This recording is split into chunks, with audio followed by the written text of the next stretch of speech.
சூப்பராக வையா ஜம்முனு சார். ஓ பண்டிக்கறி ஈரல் அதெல்லாம் சொல்லுவாங்க, அனுபவிச்சு பார்த்தா தெரியும். ஆமாம், அதெல்லாம் ஒவ்வொன்றும் அனுபவிச்சு பார்க்கணும். இன்னும் பார்த்தா தான் தெரியும் இதோட ருசி எப்படின்னு. சும்மா ஆட்டுக்கறி 1000 ரூபா போட்டு ஆட்டுக்கறி எடுத்துகிட்டு வந்து வீட்டில் அது டேஸ்ட் கிடையாது சார். ஒரு கிலோ 350 ரூபா தான். தின்னாலும் அப்படி சும்மா கறி தின்னாங்கிற திருப்தி இருக்கும். மருந்துக்காக சாப்பிட்றதெல்லாம் செவரட்டி தூக்கம் எப்படி வரும் தெரியுமா? சாப்பிட்டு போய் பார்த்தா உப்புன்னு தூக்கம் வரும். ஒரு குளியல் போட்டுறணும், சாப்பிட்டு ஒரு குளியல் போட்டு. ஆமாம், எல்லாம் வீட்டு போட மாட்டாங்க.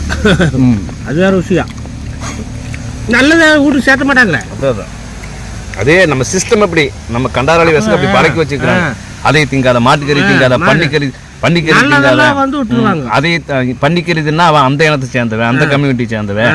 மாட்டுக்கறி தின்னா அவன் இந்த கம்யூனிட்டி சேர்ந்தவன், இந்த இனத்தை சேர்ந்தவன். டாக்டரே வந்து அப்படின்னு நம்ம வக்காராளிக அப்படி பகுத்து நம்ம முன்னாடி இந்த நாய்க